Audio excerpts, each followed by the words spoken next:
మీకు ఉదయకాల శుభములు. అనుదిన వాక్య ధ్యానం డైలీ బ్రెత్కు మీకు స్వాగతం. Praise the Lord. ఈ దినము కొరకు సిద్ధపరచబడిన దేవుని వాక్యము యోబు గ్రంథము 8వ అధ్యాయము 22వ వచనం. అయితే ఇంకను ఆయన నీకు నోటి నిండా నవ్వు కలగచేయును, ప్రహర్షముతో నీ పెదవులను నింపును. ప్రభునందు ప్రియులారా, ముందుగా మీకు హృదయపూర్వక వందనములు తెలియచేస్తూ ఉన్నాను. ఇక్కడ గమనించండి, యోబుకున్న స్నేహితులలో ఒకడైనటువంటి బిల్దదు యోబుతో మాట్లాడుతున్నటువంటి మాటలు. అయితే ఇంకను ఆయన నీకు నోటి నిండా నవ్వు కలగచేయును. ఇంకను అనే మాటను మనం గ్రహిస్తే అప్పటి యోబు పరిస్థితి ఎలా ఉంది? బూడిదలో కూర్చున్నాడు, గోనెపట్ట కట్టుకున్నాడు, ఒళ్ళంతా కుష్టు కురుపులు, గోక్కుంటానికి గోళ్ళు లేవు, చాలా ఇబ్బంది పెంచుతున్నాడు, చిల్ల పెంకులతో గోక్కుంటున్నాడు. అంత దుర్భర పరిస్థితుల్లో అంటున్నాడు, ఇంకనూ ఆయన నీకు నోటి నిండా నవ్వు కలగచేయును. అంటే బిల్దదు ఉద్దేశం ఏమిటి? యోబు నిజంగా న్యాయవంతుడైతే, నీతిమంతుడైతే, దేవుణ్ణి కానీ ప్రాధేయపడితే దేవుడు ఖచ్చితంగా యోబుని బాగు చేస్తాడు, ఆశీర్వదిస్తాడు, నోటి నిండా నవ్వు కలగ చేస్తాడనేటువంటి విశ్వాసాన్ని బిల్దదు ఇక్కడ వ్యక్తపరుస్తున్నాడు. నిజమే కదా? ప్రహర్షముతో నీ పెదవులను నింపును, హర్షించేటట్లుగా, ప్రభువునందు సంతోషించేటట్లుగా చేస్తాడు.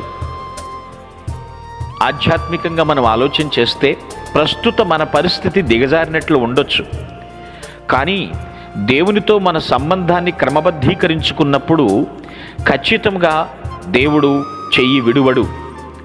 ఆయన మరలా మన నోటి నిండా నవ్వు కలగ చేస్తాడు. ఆ నవ్వున పెదవుల ద్వారా బయటికి అన్యులైన ప్రజలకు చూపిస్తాడు. దేవునికి అసాధ్యమైనది ఏముందండి? దేవునికి సమస్తము సాధ్యమే.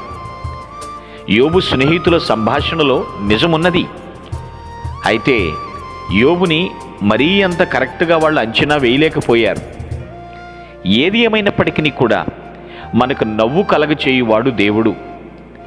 ఏదో ఎంటర్టైన్మెంట్స్ ద్వారా, కామెడీస్ ద్వారా కాసేపు నవ్వుకున్నాం, పొట్ట చెక్కలైంది అనేటువంటి సందర్భం వేరు, ప్రభువు మనకు అనుగ్రహించేటువంటి నవ్వు వేరు.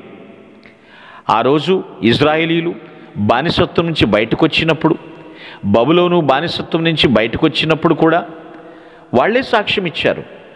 యెహోవా మన నోటి నిండా నవ్వు కలగ చేసినని కీర్తనలో మనం చదువుకుంటూ ఉంటాం. ఆయన మనల్ని బయటకు రప్పించి ఉన్నాడు.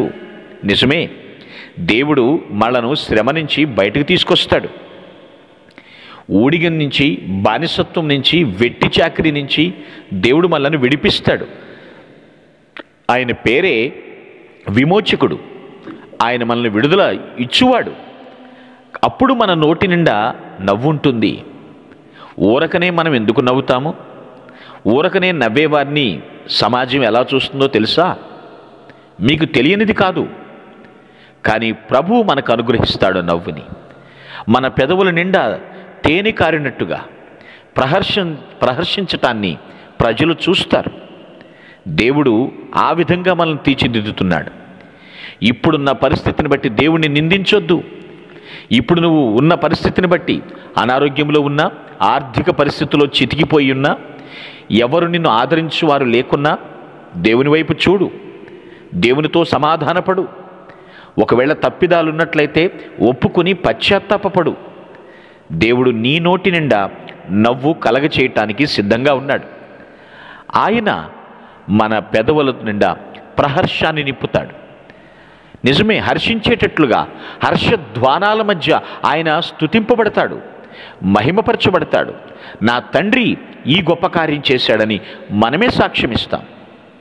ఒకప్పుడు మన జీవితం కలగా మిగిలేదేమో, కానీ దేవుడు కలను నెరవేరుస్తాడు. నీ అక్కరలన్నీ తీర్చడానికి సిద్ధంగా ఉన్నాడు. బూడిదను పూదండగా మార్చేసే దేవుడండి ఆయన. దుఃఖముఖులైన వారికి ఉల్లాసంతో నింపేటువంటి దేవుడు ఆయన.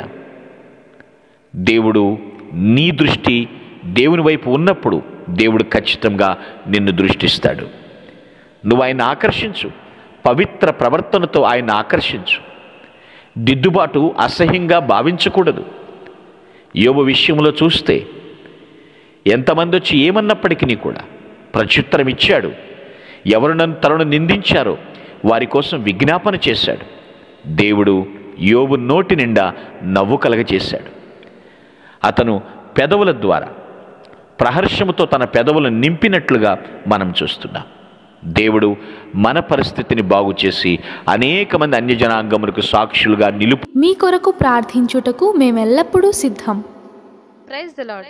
ప్రభు నామమున మీ అందరికీ వందనములు. ఈ మా సందేశముల ద్వారా మీరు ఆశీర్వదింపబడినట్లయితే మీ తోటి వారికి షేర్ చేసి దేవుని రాజ్య సువార్తలో మీరు కూడా పాలుభాగస్తులు కావాలని ఆశిస్తున్నాం.